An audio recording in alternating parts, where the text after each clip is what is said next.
আহ, মাছের কালিয়াটা যা হয়েছে না। তাহলে আর এক টুকরো মাছ দি। না না বৌঠান, আর না, অনেক খাওয়া হয়ে গেছে, আর পারবো না। পারবো না বললে হবে গোপাল? হ্যাঁ, এখনো তো পায়েস বাকি আছে। এরপরেও পায়েস? হ্যাঁ হ্যাঁ, পায়েস। তুমি তো পায়েস খেতে খুব ভালোবাসো। তা বাসি, কিন্তু এত খাওয়ার পর। না না না না না না, কোনো অজুহাত আমি শুনবো না। আরে আরে, যাও যাও যাও যাও, ওই গোপালের জন্য ওই পায়েস নিয়ে এসো, যাও যাও। এ কি, শুধু আমার জন্য কেন? রাজবৈদ্য, আপনি পায়েস খাবেন না? আপনিও তো পায়েস খেতে খুব ভালোবাসেন। না গোপাল না, মনে হচ্ছে আমার রক্তে ওই শর্করাটা একটু বেড়েছে, তাই ওই মিষ্টি খাওয়া। গলালাম কখন? আমি তো সত্যি কথাটাই বললাম। হ্যাঁ, গোপাল তো ঠিকই বলেছে। এই কমাসের মধ্যে তো তেমন কোনো বড় রকমের খরচা হয়নি, তাহলে রাজকোষ শূন্য হয়ে যায় কি করে? সব টাকা যে আমি পকেটে পুরে দিয়েছি। মানে আপনি কি আমায় সন্দেহ করছেন মহারাজ? দেখো মন্ত্রী, সন্দেহ বিশ্বাস কোনোটাই আমি করতে চাই না। আমি শুধু কালকের মধ্যে পুরো হিসেব দেখতে চাই। এই মরেছে, কালকের মধ্যেই আর দু একদিন সময় দিলে হয় না? না, হয় না। কালকের মধ্যেই এই রাজসভায় তোমায় পুরো হিসেব পেশ করতে হবে, আর এই নিয়ে কোনো টালবাহানা আমি শুনতে চাই না। মনে রাখবে, এটাই আমার আদেশ।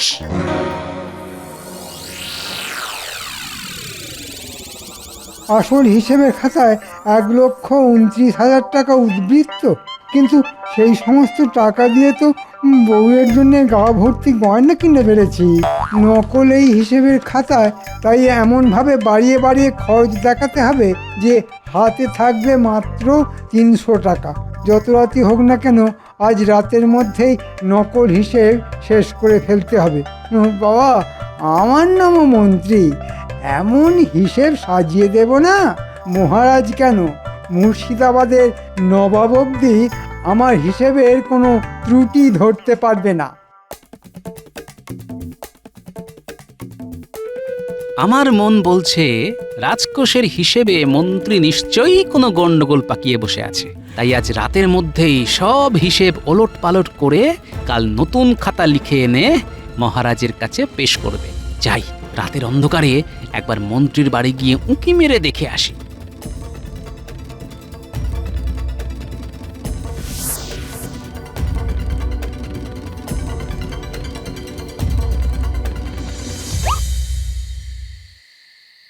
এই, তোমার কি হলো বলো তো?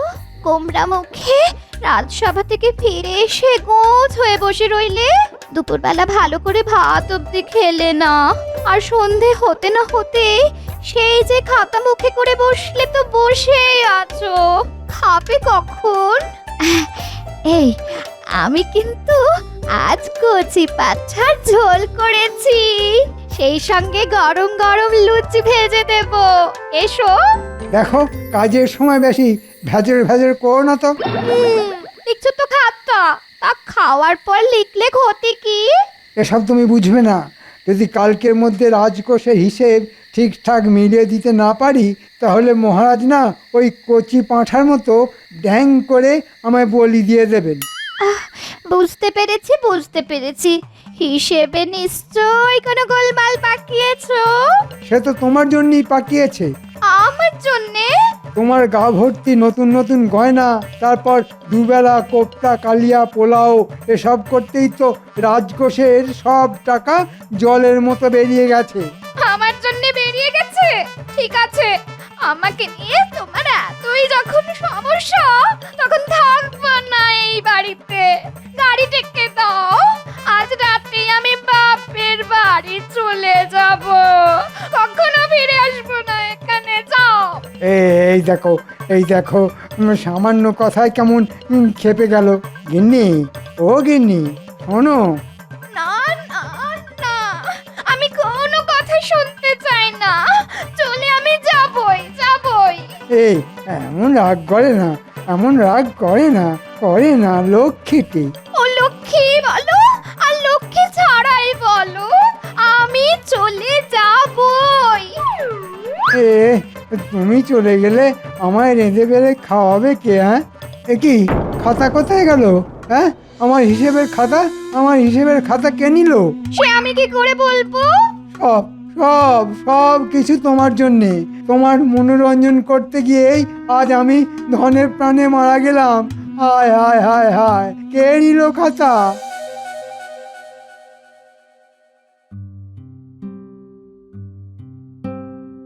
কি ব্যাপার, সকলেই রাজসভায় হাজির, অথচ গোপাল আর মন্ত্রীর দেখা নেই কেন? গোপালের চাল গদাই লস্করি, আর মন্ত্রী ভাবছে কি করি। ওই তো মন্ত্রী এসে গেছে। কিন্তু সাথে তো হিসেবের খাতা দেখছি না। মন্ত্রী, হিসেবের খাতা আনুনি? কি করে আনবো মহারাজ? কাল রাতে চোর এসে আমার ঘর থেকে হিসেবের খাতা চুরি করে পালিয়ে গেছে। সে কি, তোমার ঘরেও চোর? তাও আবার যে সে চুরি নয়, একেবারে হিসেবের খাতা। বলুন তো মহারাজ, কি দিনকাল পড়লো? হ্যাঁ, দিনকাল সত্যি খারাপ পড়েছে মন্ত্রী মশাই, না হলে আমাদের মহামান্য মন্ত্রী মশাইকে জাল হিসেবের খাতা তৈরি করতে হয়। মানে? এই দেখুন, আসল আর নকল খাতা। আসল খাতায় উদ্বৃত্ত রয়েছে 1,29,000 টাকা, আর মন্ত্রী মশাইয়ের তৈরি নকল হিসেবের খাতায় কিন্তু 1 টাকাও উদ্বৃত্ত নেই, উল্টে 10 টাকা ঘাটতি দেখানো হয়েছে। এসব মিথ্যে কথা মহারাজ। গোপাল আমাকে ফাঁসাতে চাইছে। তাই নাকি? কিন্তু হাতের লেখা তো আর মিথ্যে কথা বলতে পারে না। ভালো করে খাতা দেখে বলুন তো মহারাজ, নকল খাতার হাতের লেখা মন্ত্রী মশাইয়ের না আমার? হ্যাঁ হ্যাঁ হ্যাঁ, দুটো খাতার হাতের লেখাই তো মন্ত্রী। মন্ত্রী, তুমি তুমি এত বড় জোচ্চোর! এতগুলো টাকা তুমি পেটে পুড়ে দিয়েছো। ভুল হয়ে গেছে মহারাজ, কথা দিচ্ছি এমন কাজ জীবনে আর কখনো করব না। এবারের মতো ক্ষমা করে দিন মহারাজ। ক্ষমা? ক্ষমা? তোমার মতো জোচ্চোরকে ক্ষমা? যাও যাও, 6 মাসের জন্য বরখাস্ত করলাম তোমাকে। হ্যাঁ, এই 6 মাস তুমি রাজসভায় ঢুকতেও পারবে না, আর কোন রকম বেতনও পাবে না। তাহলে যে আমি না খেতে পেয়ে মরে যাব মহারাজ, না খেতে পেয়ে মরে যাব। মরে যাবে? আর তোমার মরার তো এই শুরু। আজ বিকেলের মধ্যেই তোমায় গুনে গুনে 1,29,000 টাকা শোধ করে দিয়ে যেতে হবে, না হলে তোমার ভিটে মাটি সবকিছু কেড়ে নেব আমি। হ্যাঁ,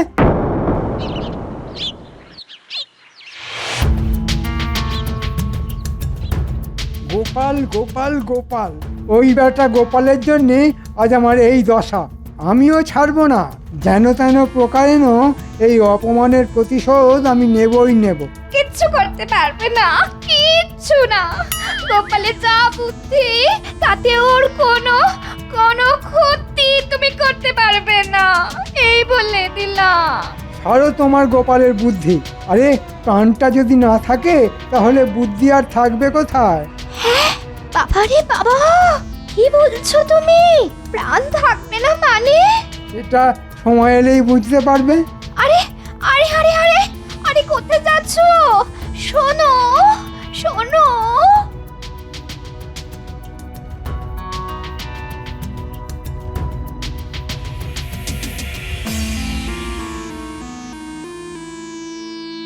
বলি, বাড়ির অবস্থাটা একবার দেখেছো? ঘরের চাল যে এদিক ওদিক দিয়ে খসে খসে পড়ছে। তাতে তাতে আমি কি করব বলো তো? হাতে এমন কোনো বাড়তি পয়সা নেই যে ওই ঘরের চালটা সারাই। আহা, কি কথাই শোনালেন রে! হাতে পয়সা নেই, তা হাতে যদি পয়সার এতই টানাটানি, তাহলে আর মহারাজের চাকরি নিয়ে পড়ে আছো কেন? মহারাজের চাকরি ছেড়ে তো নিজেই স্বাধীনভাবে চিকিৎসা শুরু করতে পারো। হ্যাঁ হ্যাঁ, তা করতে পারি, কিন্তু তাতে ওই পয়সা এলেও কোনো ইজ্জত নেই, বুঝেছো? সে আর বুঝিনি। 5 জনে তোমার রাস্তাঘাটে রাজবৈদ্য বলে সম্মান করে, আর সেই আনন্দেই তুমি দুহাত তুলে নৃত্য করো। মনে হচ্ছে ঠিক সময়ে এসে পড়েছি। বেশ করব, দেব, 100 বার দেব। আর কান খুলে শুনে নাও, বর্ষার আগে যদি আমাকে পাকা বাড়ি না বানিয়ে দাও, তাহলে আমি জন্মের মতো তোমার এই সংসার ছেড়ে বাপের বাড়ি চলে যাব, এই বলে দিলাম। হ্যাঁ, হায় ভগবান, এই অবুঝ মহিলাকে আমি যে কি করি।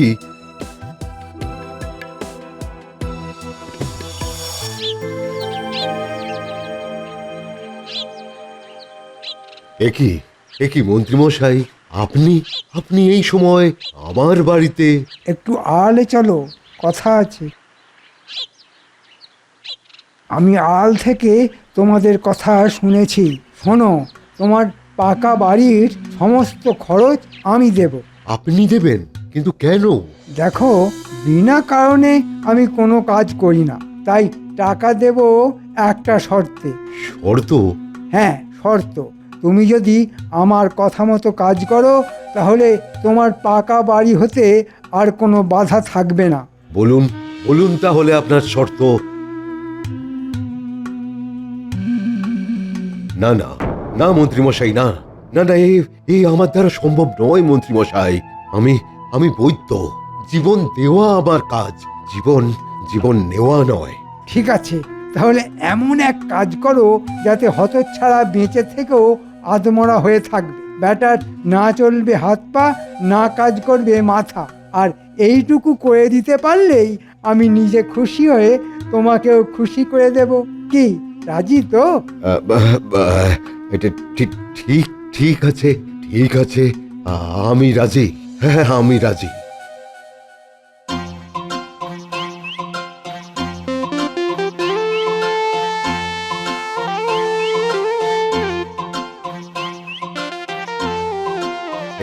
হে গোপাল, বাজার যাচ্ছ নাকি? হ্যাঁ, হাতে বাজারের থলি নিয়ে আপনার বাড়ি যখন যাচ্ছি না, তখন বাজার ছাড়া আর কোথায় যাব বলুন?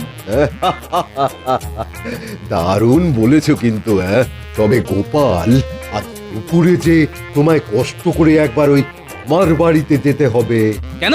আসলে আমার গিন্নির বড় ইচ্ছে যে পঞ্চব্যঞ্জন রেঁধে তোমাকে খাওয়ায়। তাই নাকি?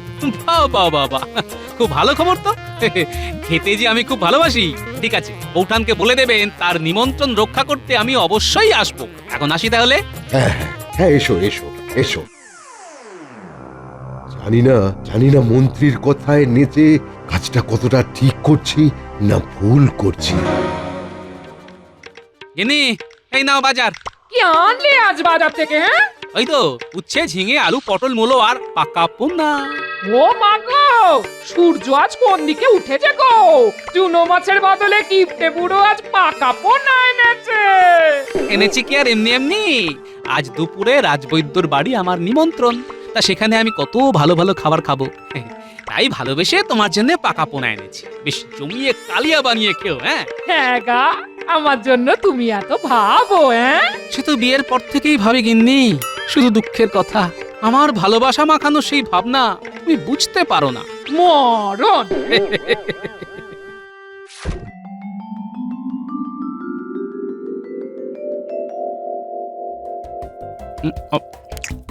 আহ, মাছের কালিয়াটা যা হয়েছে না। তাহলে আর এক টুকরো মাছ দি? না না বৌঠান, আর না আর না, অনেক খাওয়া হয়ে গেছে, আর পারবো না। পারবো না বললে হবে গোপাল? হ্যাঁ, এখনো তো পায়েস বাকি আছে। এরপরেও পায়েস? হ্যাঁ হ্যাঁ, পায়েস। তুমি তো পায়েস খেতে খুব ভালোবাসো। তা বাসি, কিন্তু এত খাওয়ার পর। না না না না না না, কোনো অজুহাত আমি শুনবো না। আরে আরে, যাও যাও যাও যাও, ওই গোপালের জন্য ওই পায়েস নিয়ে এসো। যাও যাও। এ কি, শুধু আমার জন্য কেন? রাজবৈদ্য, আপনি পায়েস খাবেন না? আপনি তো পায়েস খেতে খুব ভালোবাসেন। না গোপাল, না, মনে হচ্ছে আমার রক্তে ওই শর্করাটা একটু বেড়েছে, তাই ওই মিষ্টি খাওয়া একেবারে বন্ধ। নাও নাও নাও নাও, আমার কথা না ভেবে তুমি ওই তাড়াতাড়ি পায়েসটুকু খেয়ে নাও তো। গিন্নি, ও গিন্নি। ও, এসে গেছো? তা কিরকম খেলে গো? হ্যাঁ, প্রচুর খাইয়েছে বুঝলে, মাছ, মাংস, পায়েস। ওহ, শরীরটা একেবারে আইঢাই করছে। এই কি হলো? ধপ করে অমন দাওয়ায় বসে পড়লে কেন? হঠাৎ করে শরীরটা কেমন আনচান করতে শুরু করে দিল। আরে বাবা, বড্ড কষ্ট হচ্ছে যে। মা, কি হলো? সুস্থ সবল মানুষটা এমন করে শুয়ে পড়লো কেন? এই কি হলো গো? হ্যাঁ গা, শুনছো? এই কি এর তো কোনো সারা শব্দ দিচ্ছে না। এখন আমি কি করি? কি করি? কাকে ডাকি? কাকে ডাকি? ওই তো বিজ্ঞানী যাচ্ছে। ও কি একবার ডাকি? এই যে শুনছেন? আপনাকে বলছি, শুনুন। আমায় কিছু বলছেন?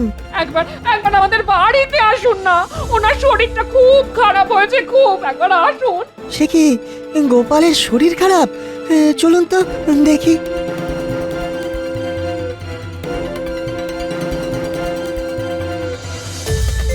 ওই দেখুন, এই মাত্র রাজবৈদ্যের বাড়ি নেমন্তন্ন খেয়ে এসে কেমন অচেতন হয়ে পড়েছে, একটু দেখুন না। মনে হচ্ছে খাওয়া থেকে এই বিপত্তি। বৌঠান, আপনি তাড়াতাড়ি এক গ্লাস তেঁতুল জল করে আনুন দেখি। হ্যাঁ, খুব তাড়াতাড়ি ওকে বমি করাতে হবে। হ্যাঁ।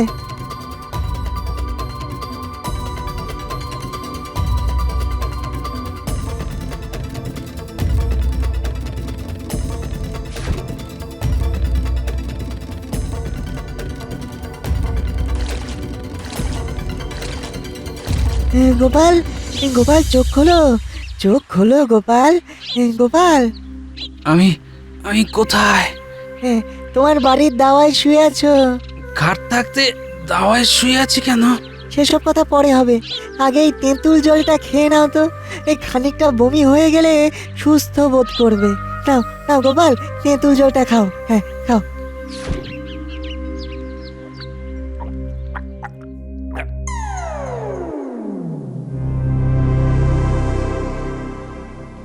এতক্ষণে মনে হয় রাজবৈদ্যর ওষুধের কাজ শুরু হয়ে গেছে। এরপর থেকে গোপালের হাত পা কাঁপতে শুরু করে দেবে, মাথা আর কাজ করবে না। কি আনন্দ, কি আনন্দ! অনেকটা বমি হয়ে যাওয়ার পর এখন কেমন বোধ করছো গোপাল? ভালো, এখন এখন বেশ সুস্থ বোধ করছি। আচ্ছা, তোমার কি হয়েছিল বলো তো? ওই রাজবৈদ্যর বাড়ির পায়েসটা খাওয়ার পর থেকেই শরীরটা কেমন করতে লাগলো। কি করে যে বাড়ি এসেছি সে কেবলমাত্র আমিই জানি। শরীর ঝিমঝিম করছে, হাত পায়ে যেন বল নেই, চোখে অন্ধকার, মাথার মধ্যে সবকিছু যেন গুলিয়ে যাচ্ছিল। তার মানে ওই পায়েস থেকেই বিষক্রিয়া শুরু হয়েছিল? হ্যাঁ, আচ্ছা আচ্ছা, ওই পায়েস আর কে কে খেয়েছিল? শুধু আমি। কেন, রাজবৈদ্য খায়নি? না, তার নাকি রক্তে শর্করা বেড়েছে, তাই ওই পায়েস ছোঁয়নি পর্যন্ত। আচ্ছা বিজ্ঞানী, আমি যা ভাবছি তুমিও কি তাই ভাবছো? মনে তো হয় তাই। তাহলে চলো তো চুপি সারে একবার রাজবৈদ্যর বাড়ি থেকে ঢুঁ মেরে আসি। কিন্তু এই শরীরে? হ্যাঁ, বমির সাথে সব বিষ বেরিয়ে গিয়ে এখন আমি পুরোপুরি চাঙ্গা।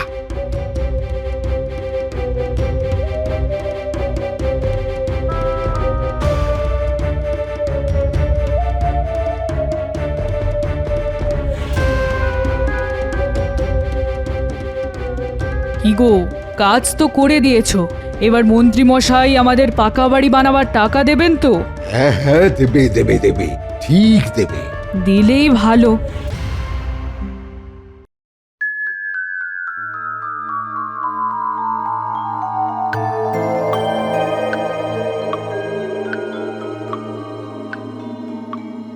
কি ব্যাপার, গোপাল আর বিজ্ঞানী এখনো রাজসভায় গরহাজির কেন? আগে গোপাল কাল হঠাৎ করেই খুব অসুস্থ হয়ে পড়েছিল। সে কি, কি হয়েছিল? হঠাৎ করেই হাত পা কাঁপতে শুরু করে দিয়েছিল, তার উপরে চোখে অন্ধকার, মাথা ভুঙো। তাহলে তো আমার ওষুধ কাজ করতে শুরু করে দিয়েছে। না না না, এ তো ভালো কথা নয়। আমি এক্ষুনি একবার গোপালকে দেখতে যাব। রাজবৈদ্য, তুমিও চলো আমার সঙ্গে, গোপালের চিকিৎসার প্রয়োজন। আমিও যাব গোপালকে দেখতে। আমরা সকলেই যাব।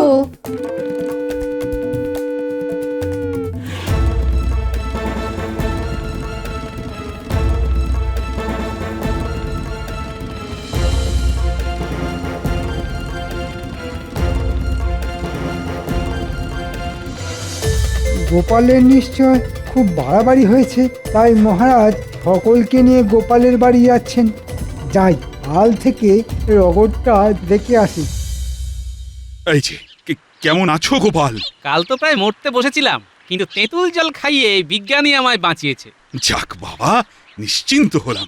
যা, এবারেও গোপালের কোনো ক্ষতি করতে পারলাম না।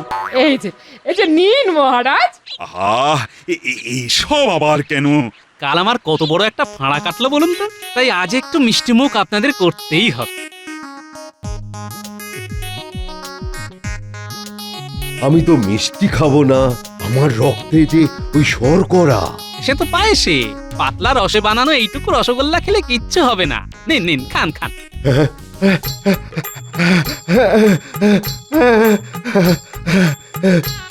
কি হলো রাজবৈদ্য? রসগোল্লা মুখে দিয়ে তুমি কাঁদতে শুরু করে দিলে কেন? আমি আমি আমি বড় পাপী, আমি বড় পাপী। বাড়িতে নেমন্তন্ন করে গোপালের পায়েসে আমি এমন এক বিষাক্ত ওষুধ মিশিয়ে দিয়েছিলাম, যা খেলে ওই মানুষের স্নায়ুতন্ত্র অবশ হয়ে যায়, চিন্তা শক্তি আর আর কাজ করে না। সে কি সব কি সত্যি?